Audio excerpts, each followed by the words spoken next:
দার্জিলিং ৭৭, কার্শিয়াং ৪৫। যাই সোজা। না, সকাল সকাল ফুটবল খেলছে এখানে, ফুটবলের প্র্যাকটিস। একটা ছোট্ট নদী, এইদিকের ভিউটা প্রচণ্ড সুন্দর আসছে। পাহাড়ে উঠছি বোঝাই যাচ্ছে, কারণ গানগুলো বন্ধ হয়ে যাচ্ছে মাঝে মাঝে। সুন্দর একটা ওয়াটারফল।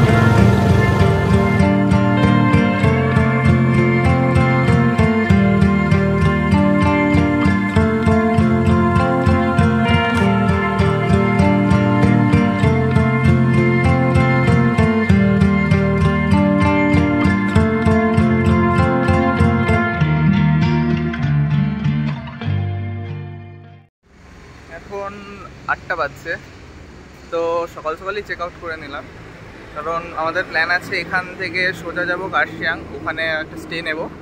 স্টে নেওয়ার পরে ব্যাগগুলো রাখবো, কারণ ব্যাগগুলো প্রচণ্ড ভারী, তাই ব্যাগগুলো রেখে ওখান থেকে ঘুরতে বেরোবো। তাই সকাল সকাল বেরিয়ে পড়লাম। ওয়েদারটাও ভালো ঠেকছে না, ঠিক মেঘলা ওয়েদার, হালকা একদমই হালকা হালকা বৃষ্টি হচ্ছে। দেখা যাক কত দূর যেতে পারি।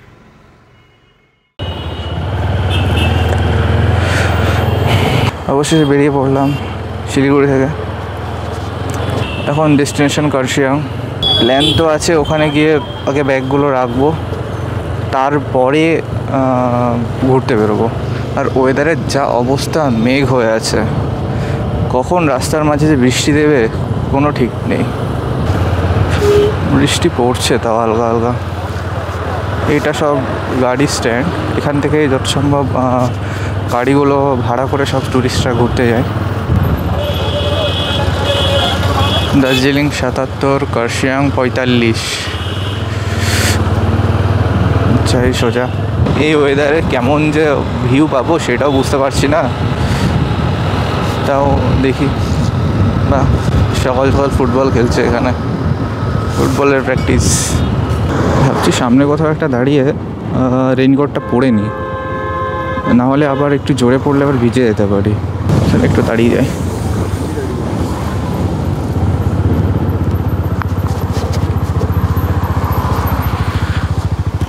এখানে একটু দাঁড়িয়ে রেইনকোটগুলো পরে নিই, তারপরে এগোবো। ভিউটা প্রচণ্ড সুন্দর পাওয়া যাচ্ছে। আমরা তখনও বুঝতে পেরেছিলাম না যে যেই রাস্তা দিয়ে যাব ভেবেছি, তো আমরা সেই রাস্তাতে নেই। আসলে শিলিগুড়ি থেকে কার্শিয়াং 3টে রাস্তা দিয়ে যাওয়া যায়। একটা হচ্ছে রোহিণী রোড, রোহিণী বাইপাস হয়ে, সেকেন্ড হচ্ছে NH55 হয়ে, আর 3 নম্বর হচ্ছে পাংখাবাড়ি হয়ে। এবার ঘটনাক্রমে আমরা বৃষ্টির মধ্যে কি করতে না করতে ভুল করে আমরা এই পাংখাবাড়ির রাস্তা হয়ে চলে গেছি। আর এই রাস্তাটা শর্ট হলেও এই রাস্তাটা ওঠা প্রচন্ড চাপের, কারণ এটা অনেকটা উঁচু, অনেকটা খাড়া। খতম, bye bye, tata, good bye, Gaya. এটাতে নামা অনেক সুবিধা হয়, কিন্তু ওঠার ক্ষেত্রে আমরা যেহেতু দুজন ছিলাম, তো ওঠার সময় অনেক প্রবলেম হয়েছে। গোমাতা সব রাস্তায় বসে আছে, এইদিকে কিছু আছে, সুন্দর ভিউ দেখা যাচ্ছে, দূরে পাহাড়, এটা একটা ছোট্ট নদী। এইদিকের ভিউটা প্রচণ্ড সুন্দর আসছে।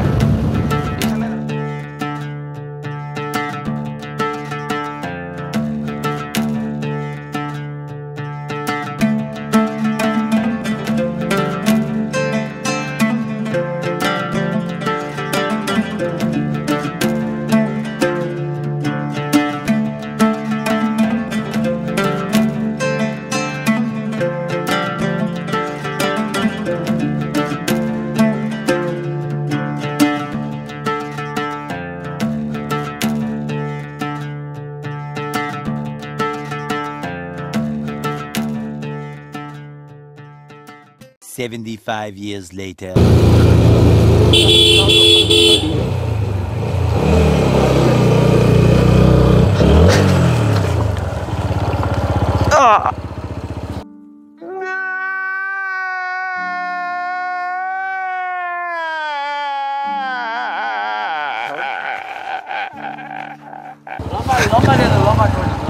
ওটা ব্যাগটা, আরে বাইকটা তোল তোল, ধরতে হচ্ছে না নিচু।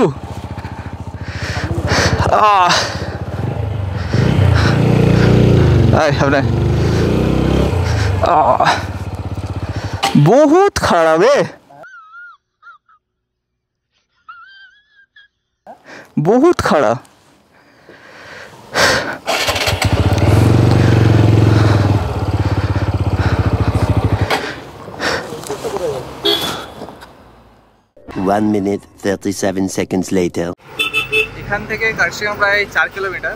আপাতত এখানে একটু দাঁড়ালাম। সব থেকে প্রবলেম হচ্ছে আমাদের লাগেজ হয়ে গেছে প্রচণ্ড বেশি, বাইকে এত খাড়া খাড়া উঁচু, মানে নিতে পারছে না। দেখা আপনি লাপরওয়াহি কা নতিজা, মানে প্রচণ্ড প্রবলেম হচ্ছে, প্রচণ্ডই। মানে এত খাড়া তো বারবার ওকে নামিয়ে নিতে, একে নামিয়ে ওকে হেঁটে আসতে হচ্ছে কিছু কিছু খাড়া, এতটা খাড়া হচ্ছে। এবার দেখি এখনো কতটা যেতে হবে, 4 কিলোমিটার এভাবেই যেতে হবে। ভাবিয়ে গেলাম এভাবে চালাতে চালাতে, প্রচণ্ড কষ্ট হচ্ছে।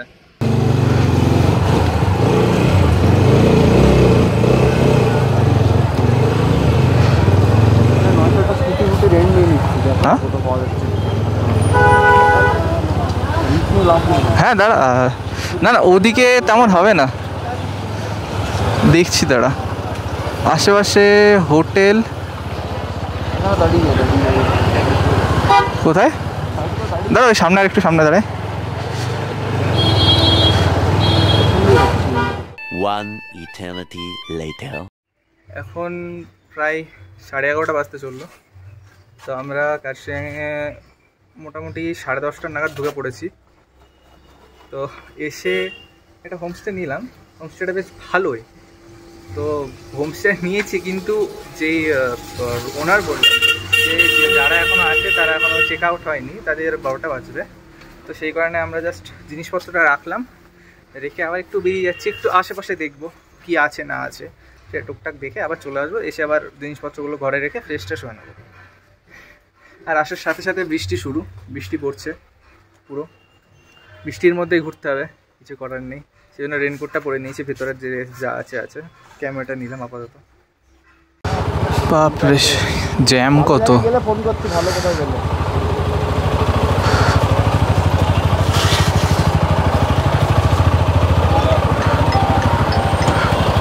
একটু ভাবলাম আশেপাশে ঘুরবো, কিন্তু এই জ্যামের চক্করে তো কোথাও যেতেই পারলাম না।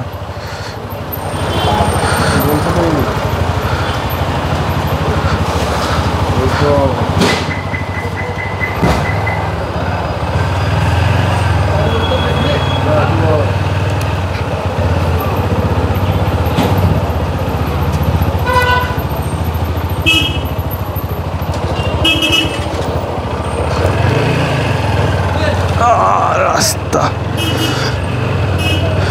ভাবলাম একটু দূরে যাব 12টার আগে, কিন্তু যা জ্যাম পড়েছে পিছনে ভিডিও করতে পারিনি।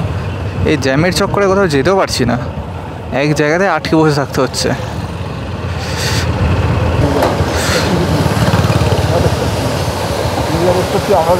এখানে একটা ওয়াটারফল আছে,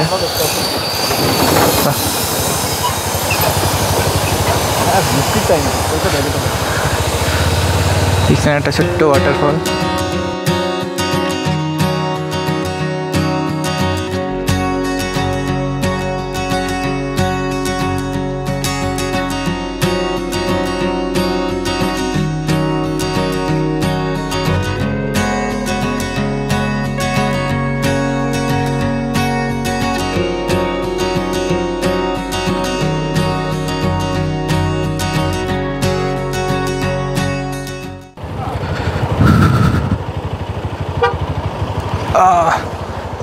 নাম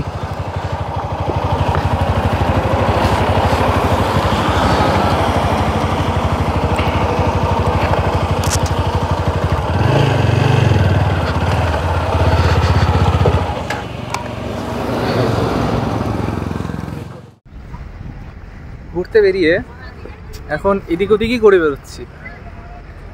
এখন পেছনে পুরো সাদা হয়ে গেছে, জায়গাটা যথেষ্ট ভালো, কিন্তু যেহেতু কুয়াশা পড়ছে সেই কারণে জায়গার দূরের পাহাড় কিছু দেখা যাচ্ছে না, শুধু আশেপাশে যেমন এগুলো শুধু দেখা যাচ্ছে, এখানে কিছু দেখা যাচ্ছে, প্লাস এদিক দিয়ে রাস্তা দিয়ে গাড়ি যাচ্ছে সেটা শুধু দেখা যাচ্ছে।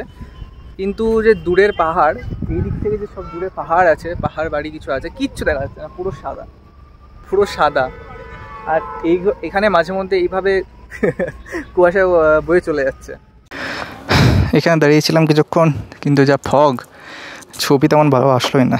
তবে এখানে কিছু ট্যুরিস্ট এসেছে ইউপি থেকে, তারা আবার ছবি তুলে নিলাম ওদের কাছে থেকে, বেশ ভালো। অনেকক্ষণ ধরে গল্প করলাম, এখন একটু ফগ কমেছে, তাই ভাবছি আর একটু নিচে যাই, ওখানে আই লাভ কার্শিয়াং লেখা আছে, ওই সাইনবোর্ড পর্যন্ত যাবো, দিয়ে আবার রিটার্ন করবো।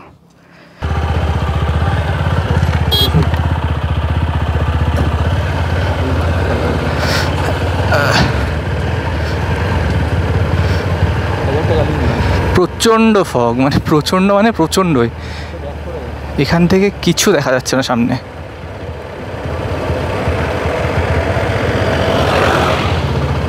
ও এইটা পৌঁছে গেছি আই লাভ কার্শিয়াং। ওদিকে দেখি বাইক রাখা যায় নাকি, সামনে দেখছি আমি।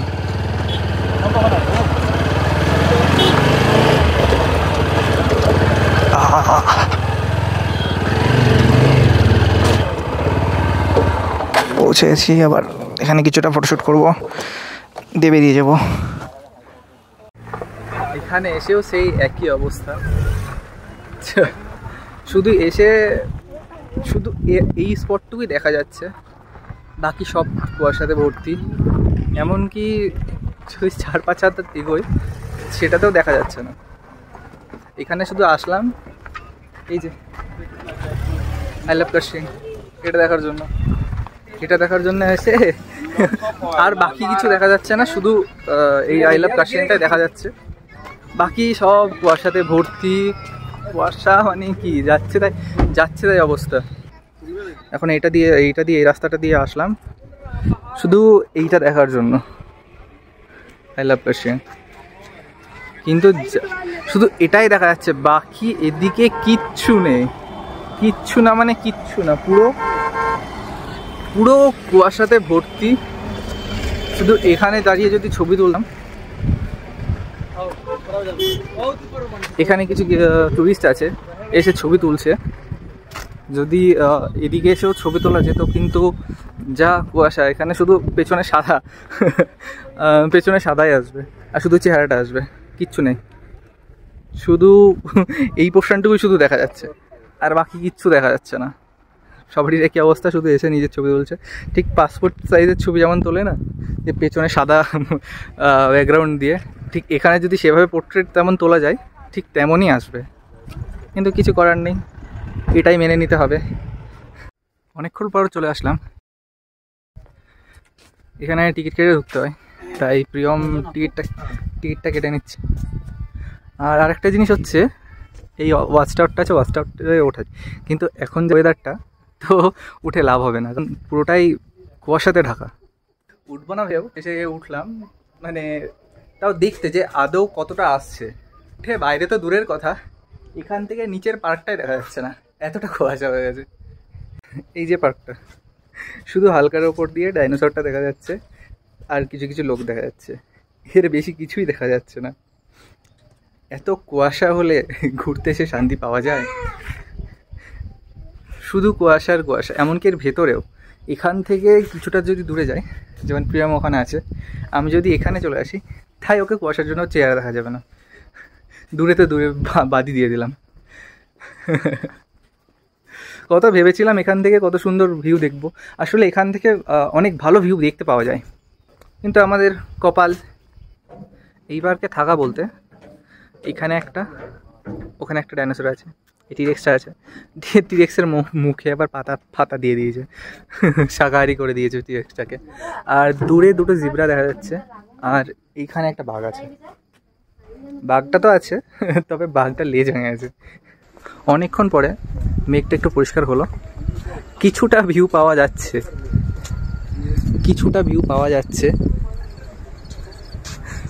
এই ভিউটা যে কতক্ষণ থাকবে সেটার কোনো গ্যারান্টি নেই, আবার যখন তখন চলে যেতে পারে।